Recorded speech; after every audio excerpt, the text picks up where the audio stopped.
This is Barbell Therapy, the podcast helping women build strength, confidence, and self-trust through fitness and real conversations. I'm your host, Coach Kate. Get comfy and let's get into it. What up, Barbell Therapy fans, and welcome back. I'm so excited to have a guest on today. We have Courtney Johnson.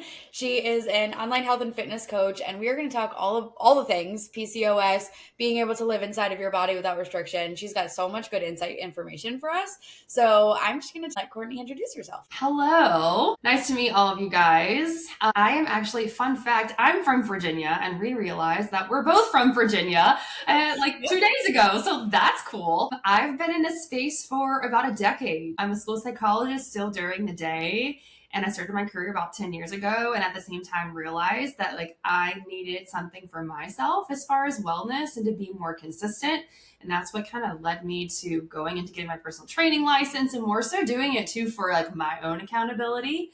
And then I started working with clients in person, and then that's evolved into online and teaching at a local yoga studio. So I'm like health all around, mental health, physical health. And then a big turning point for me was back in 2017. I was diagnosed with PCOS. It was 2 weeks before my second half marathon. And I had to learn a lot about myself and change a lot about what I was doing. So it's just kind of been a journey of ebbing and flowing ever since then. I'm so excited. What's so funny is mental health is something that is super, super important to me, super forefront of everything that I help with my clients with. And I actually didn't even know that about you until I was scrolling through and I'm like, wait a second, this is so perfect.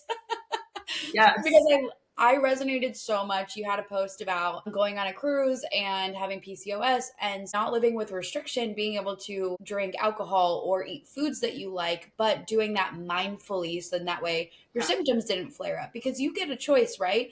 You can either go all out, do whatever you want and not care, but then you're going to start feeling kind of crappy. Mm-hmm. Whereas if you have more intentionality behind it, you don't have to feel so terrible, but you can also live in the moment and be a little bit more free of that guilt too. Yeah. I think sometimes too, when I was first diagnosed, the weight was piling on fast. And so my first thought was restrict, right? Eat less, work out more. And it can be counterintuitive for the actual diagnosis. And so over time, you really learn where your threshold is. So how many sweet treats can you have per week without feeling inflamed or feeling like you have brain fog or, having that bloating happen. So I learned that in my day-to-day life. And then when I go on a cruise, I just live the same way, right? It's okay, if I'm going to have sugar today, actually tell myself, am I going to eat my sugar or drink my sugar, right? Am I going to have alcoholic drinks or, smoothies, or am I going to have a dessert tonight? And I think just keeping that balance makes it where I can still feel like I get to enjoy things, but it's not over the top and I'm not feeling horrible day 2 of a vacation either. And I feel like that really ties into that all or nothing mentality and that idea around, oh, I'm going on a cruise, I'm going on vacation, I'm just going to be crazy and do whatever. But really, at the foundation of it, right? If we're not just solely focused on the scale and weight loss and the physique behind it, if we're actually focused on changing the structure and the foundation of our life, we can carry that into vacation. It doesn't have to be that vacation is this la la land that doesn't exist in life. And really breaking that mental pattern behind what vacation and what daily life is. Because if you don't feel restricted or in your daily life, then you don't need this crazy outburst on vacation either. Yeah. And it can be really hard, especially if you're just starting, because you don't know what you can and cannot do. And so it's easier to swing one way or the other, right? It's easy to be super frustrated and whatever, I'm just going to eat and I don't care, I'm so frustrated. Or go the other way and be oh, I'm just going to restrict. So I think getting in the middle and it's truly a mindset thing. Truly tell yourself, right now I'm focused on nourishing my body and figuring out what that means to me. And it might mean that you don't have your ideal physique for a little while, and that's okay. but Right. it will definitely save your mental health in the process. That is so true. So, talking about mental health, you are in that field. You also have your online business. You're also coaching in town, all of your PCOS stuff, and basically having two full-time careers. How do you manage all of that with so much going on in your life? I think that we have to accept that we can't be thriving in everything all of the time. That sometimes you're going to have to rest. Sometimes you're going to have to say no to things that could advance you in work or your marriage or whatever it is. It's not always going to be equal, right? It's a balancing act. And I always come back to the basics that allow you to feel better. Like if I start feeling burnout or I start feeling like I'm doing too much, I'm like, am I sleeping? Like, am I getting enough sleep? Am I drinking enough water? Have I done something for myself this week that's fun? Right? Because we can get caught in this structure when we are exercising and we're doing all the things where we forget to actually go and like have a hobby or let ourselves go out with friends and things like that. I think that's the best way that I manage is prioritizing rest and allowing myself to go do something unstructured and not feel like I have to always be on all the time because that is an easy trap to fall into for sure. Yeah. Especially as like in the psych career and then also as a Yeah. coach, I don't think anyone truly understands how much you have to be on, like, and how on point you are because your energy, your body language, and how you're presenting in front of people truly drives how they react and how they're going to feel from that session, whichever session it is. Yeah. Get like the mental toll that takes. Like, yes, we practice, yes, we know how to do it, but it is exhausting. Yes. And you feel responsible for that person's outcome, right?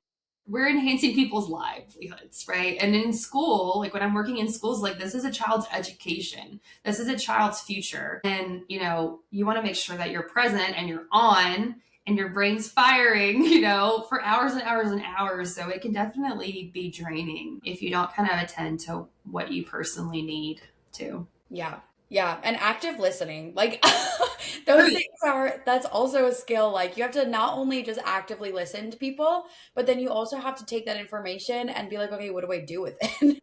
And where do I go now? Yeah. Yeah. Okay. So what are some things that you feel like you have to sacrifice in order to have it all, essentially? Gosh, this is a good question. Television.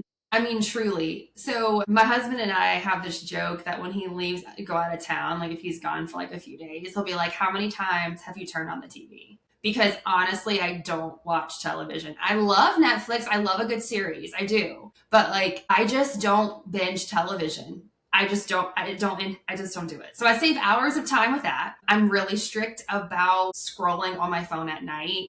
I actually started plugging my phone in across the room about 6 months ago. Game changer. I think the sacrifices that I make seem like really silly to people. And they're like, there's no way you're getting hours of the day back. But if you did those two things, you're going to bed earlier, you're getting better sleep, you're able to wake up earlier. And so you're actually getting more active hours during the day that you can do things because no one's working out at 11 p.m. No one's meal prepping then. Like what effective things are you really going to do that late at night? You're not working. So that's truly like my hack. I also have given myself permission to not have to do everything people ask me to do because there's so many things I would love to do and so many things I would like to participate in. But I really try to keep that at a minimum so that I don't feel overextended. And I'm not a parent, but I have friends who are parents, and there are so many things that they get asked to do with the schools. So I think just be mindful of what you actually want to add to your life and how you want to be involved, and say no more than yes. Yeah. I mean, I think that's something that's so big in our society too. Like, we just feel this need to say yes all the time. And then we get upset about all the things that we have to do. And you're like, well, that was an option, right? Like, you had the option to say no. But I feel like we have shifted this pendulum to be like so serving of others. And we're at this point where serving ourselves is selfish and we don't know how to say no because we don't want to be perceived as negative. And you're like, it's not negative. It's actually really positive. Yeah, truly. I think too, it's just like the trend of always having stuff after work, activities and things that you're involved in. And I know I have friends who, even to have their kids in sports, like they're running around all week. And it's like giving themselves permission to like say no to a Saturday something, right? So that they have time at home. I do think that we just don't spend enough time actually resting at home and like doing things that don't require us to go and participate all the time. Like it's good to participate, but if you're complaining about it and like sighing over your schedule, it's probably a sign that you need to look at it and see what you can take out. And honestly, our home is our biggest expense. Like our biggest monthly expense is our home, whether you rent, whether you own. And yet we never want to spend time inside of our home. Yeah. But then we're also always being like, my home isn't clean. I have to clean. I have to clean. Yeah. But it's like, if you spent more time at home and you like cleaned up after yourself in the moment, like these things wouldn't feel so accumulating. And I feel the same way about health and fitness, right? Is like, our health, our body is our biggest expense, and we spend the least amount of time servicing it. To pause and slow down and focus and like actually attend to yourself. Yeah. I feel like it's also easier to escape by doing all of these other things than actually sitting with like where you are and what you probably need. That can be really, I mean, that's valid. It can be really uncomfortable to kind of sit with that too. Right. But at the end of the day, like chasing your goals or doing anything that you want is uncomfortable. Yes. In order to create change, right? Behavior change requires discomfort internally, externally. It just truly does. And I think that to your point, it's so easy to escape by doing something else and avoiding it and just not dealing with it head on. And so then we're just like, nothing works. No, you just have to get really uncomfortable. Yes. If there's no resistance in what you're doing, you're probably not challenging yourself enough. Yeah, for sure. So when you look at your psych background, what do you think is the biggest thing that you bring from that into coaching women? Truly habit change and formation and having realistic expectations on how behavior actually changes. We have been taught the wrong thing about behavior change and wrong thing about change in general. Like it's not fast, it's not easy, and there's no one thing that's going to solve all your problems. It's just not. When I work with my clients, we start from a very basic habit change place. For example, I have a client who at the beginning of December, our goal was to decrease the amount of times that they ate Chick-fil-A for breakfast. They were currently eating Chick-fil-A for breakfast 5 days a week. Their goal was 4 days a week. And they were like, oh my God, only 4? Wow. And they were like, okay, I can do that, right? It's one less day. And then we progressed it over time. Last week, that client had it 1 day. 1 day. And that's huge because for him, he was eating out and consuming, I don't know, 1,300 calories every morning for breakfast. Now he's eating at home. Now he's eating more protein with his breakfast. He's having balanced meals. But if I would have said, oh, let's go from 5 to 1, he probably would have been like, I'm going to fail. I'm giving up. So the progression not only allows the person to be confident that they can even do it, and actually access reinforcement. So I'm all about like, people never know what it's like to feel rewarded if they're never rewarded. So you have to give somebody the opportunity to feel that and experience that. And you're not going to go from 0 to 100 in a month, right? You know this. When you train clients, like this is a process. This is not a 21 days to get snatched, okay? Like that's just not the way this life works. But that's what I bring is like truly looking at what science says about behavior and then creating goals around that so that my clients can win mentally and physically, and they don't want to quit 2 weeks in.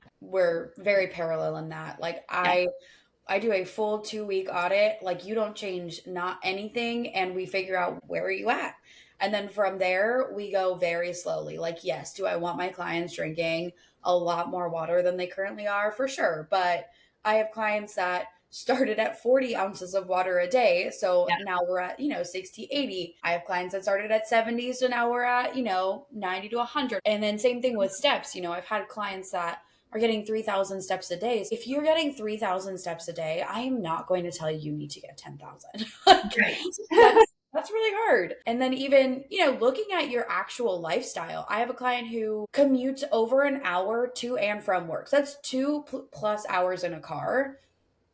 Getting 10 to 12 is going to be a big undertaking for her because she spends so much time sitting. Mm-hmm. And so for her, that might not be a realistic expectation for every day. So we have to then modify to what is a realistic expectation for her day to day. So important that behavior change is small. And like you said, not one thing is going to fix it. Doing 75 hard 3 times a year isn't going to change it. No. Like you have to actually make sustainable changes for your life. Yes. So I know that you're also super active in helping women achieve goals using supplements, like the peptides that you talk about. But I know that you also posted not too long ago about like there not being any magic cures. So talk to us about the difference between peptides and magic cures. Yes.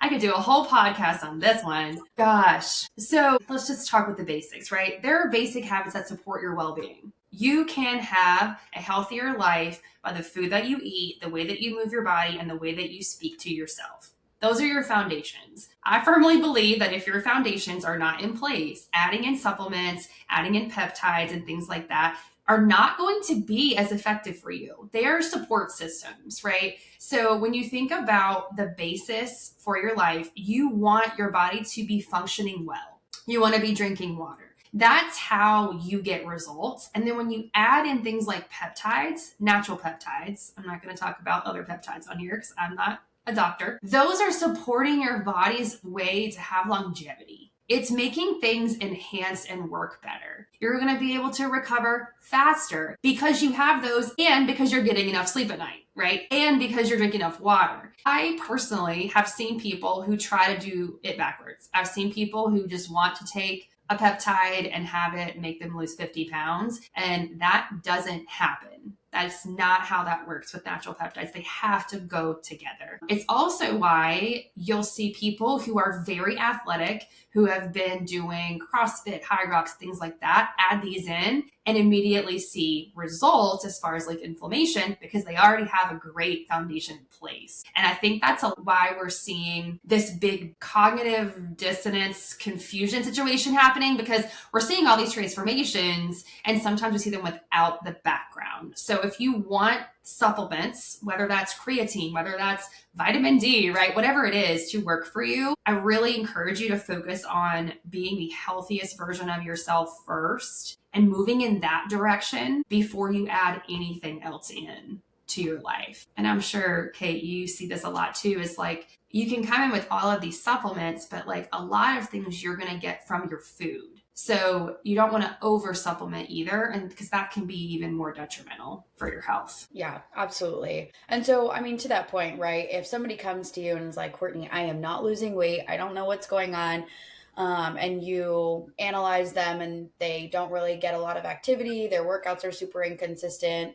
They tell you they eat clean, but when you pull back the layers, it's again inconsistent. And they're like, but I need these peptides. Which one should I buy? What's your first response to them? I'm straight up with them. I'm like, okay, you need to start moving your body and engaging in some habits that will help your body work better. You can add these in and that's totally fine, but I need you to know what the expectation is. This is something you're going to have to do long-term, just like you would have to lift weights long-term to build strength. It's really going along with a healthy lifestyle. This is, like I said, this is not a quick fix. This is not a solution where you can just like passively go through life and get everything you ever wanted. And also encourage people to think about that. Like, in what world does that happen? Do you know what I'm saying? Like, you just don't have to do any work and get everything that you ever want. Like, is that realistic? And should that be a red flag for you? You know? Yeah. We just dive deeper into that mentally. Think about it. Like, no shame, right? But just think about like, why do I think this way? And why do I want to go this route? And how can I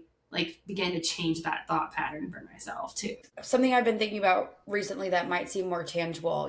We see, or at least I get ads all the time about like, well, start your course on Etsy or on school and make all this passive income and, or become part of a supplement company and make all this passive income. And then people think like, oh, okay, I'm going to start that. I'm just going to post on Instagram and say, hey, I'm doing this. And then they're just going to magically make money, right? And it's, when you sit there and you think about that, that's the same thing when it comes to health and fitness, not just supplementing, but literally just saying, I want to be a healthy human now, or even hiring a coach. It's not just that simple. You still have to do things. You still have to execute to then bring it to you, right? Absolutely. And it's consistency with anything, whether you're building a business or building your body, your health, it's showing up consistently and not showing up perfectly, not, having to show up every single day and do it all right. But that's really what allows you to have longevity. And as someone who works with people to help them get natural peptides to supplement and,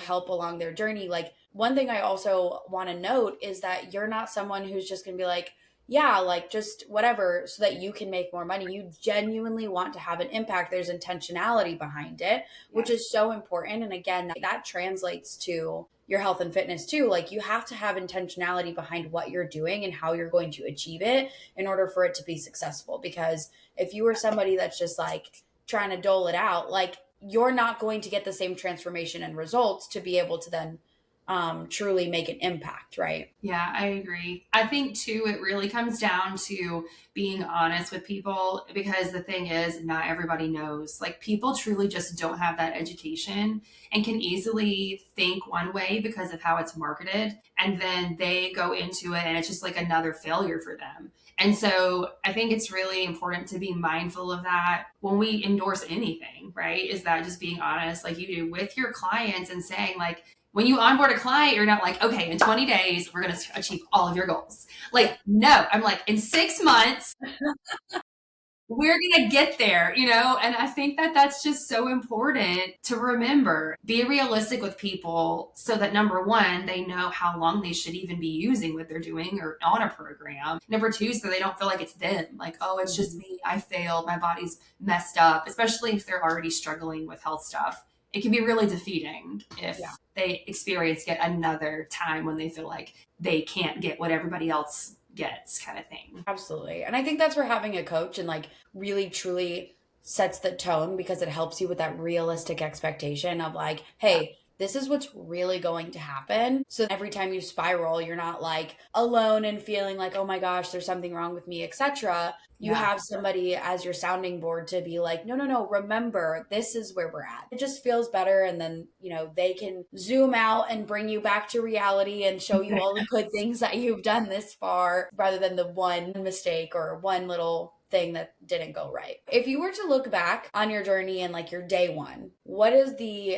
main piece of advice that you'd give yourself at, day one of your fitness journey? I had to pre-think this one, so I like wouldn't cry. I'm like, I can do this. I was like practicing this morning. I'm like, this is fine. I would tell myself to focus on being strong, not smaller, because, and it's kind of coming back around. You've probably seen the trends, and like us really trying to make sure that that narrative does not live in the minds of our youth. But when I was coming through high school and college, it was very much the era of like, be small, be small, be small. And I struggled for a while with food. I struggled with like my body image. And thanks to my husband, who just like fed me well and taught me how to love myself, which, I hope he listens to this, but just focus on like being stronger, like focus on lifting weights and get in a gym. And even though you might be the only female in there, who cares?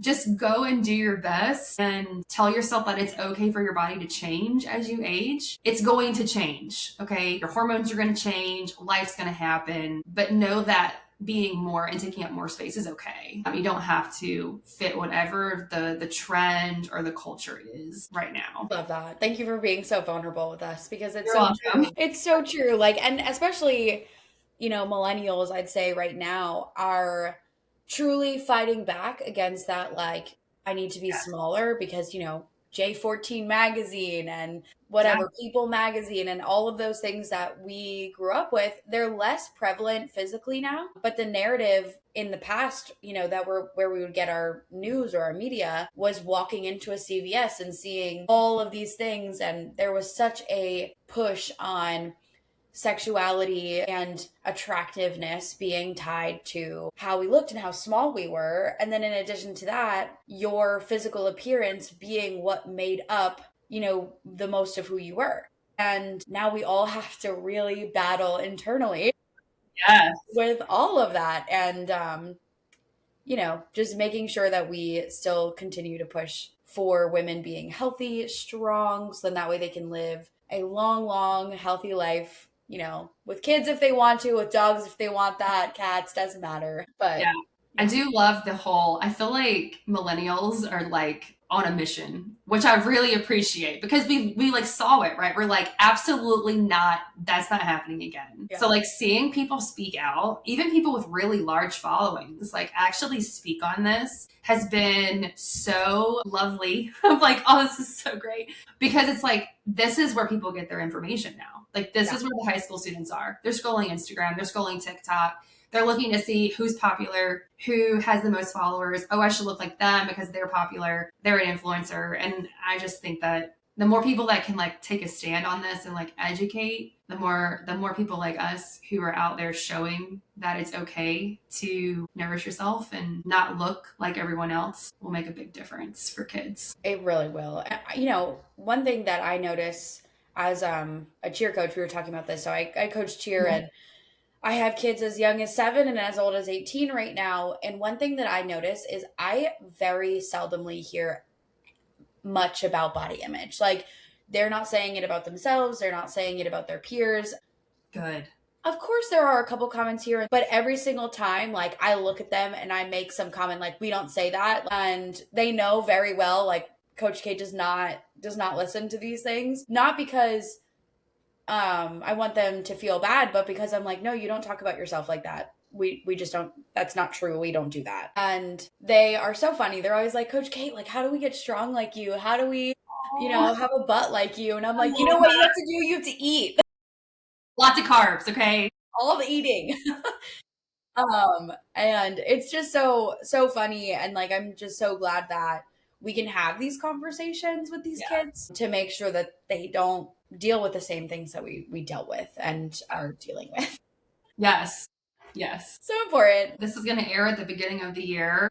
And I was speaking to this in a group a couple weeks ago, and it was do what you think you could be doing in December. If you think about what you're doing right now and you're like, oh my gosh, I cannot imagine keeping this up till December, think about if that should be a goal for you right now. Because it's probably not consistent, something you can be consistent with. And it's probably not something that you're enjoying. And you're going to have to challenge yourself, right? If it's like giving up soda, maybe think about like minimizing soda and setting a goal based on that. But definitely reflect and ask yourself, if it was December of 2026, would I still be doing this? And if I was, would I be absolutely miserable or not? And then pivot as necessary. 100%.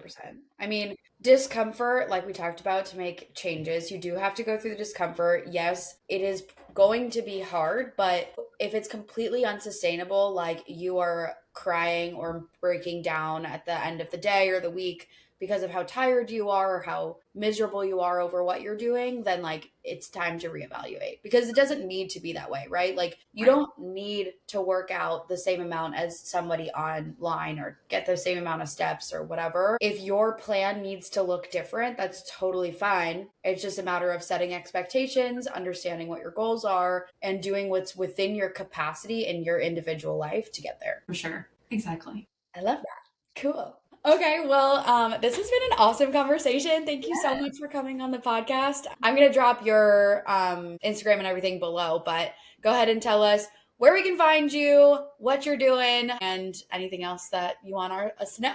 You can find me on Instagram at Court Johnson. That's Court Johnson. If you're a millennial, you probably have Facebook, maybe. I'm also on there. There's some cool things happening, mental health ideas and projects that are coming up. So stay tuned on that as well. Yeah, I love it. All right, Court, thanks so much.